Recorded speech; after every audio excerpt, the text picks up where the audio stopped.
Grabe, ganito pala ginawa ni Janela Salvador matapos itag ng mga fans at supporters ni Kim Chiu patungkol sa naging issue. Madami nga ang nainis at nagalit kay Janela Salvador dahil sa inaste niyang pag-uugali sa It's Showtime matapos niyang mag-promote ng upcoming movie niyang Under Parallel Skies at ang kanyang new album at 10th anniversary concert. Kung kaya, nasabi nga ni Kim Chiu na kung pwede siyang mag-sample. At ang naging reaksyon nga dito ni Janela ay siyang hindi nagustuhan ng mga netizens.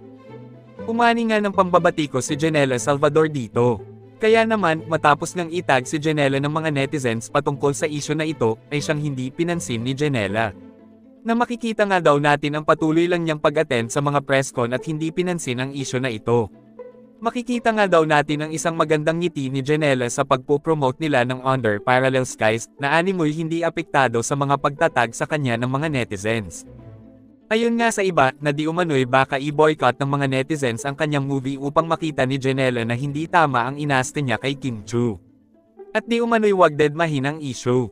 Dahil kahit papano nga daw, ay nakasakit siya ng damdamin ng iba.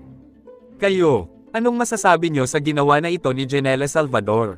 Isa din ba kayo sa nagsasabing hindi manunood o susuportahan ang kanyang bagong movie dahil sa inaste niya? At kung ano ang inyong komento at saloobin, just comment down below. Thank you for watching and see you on my next one.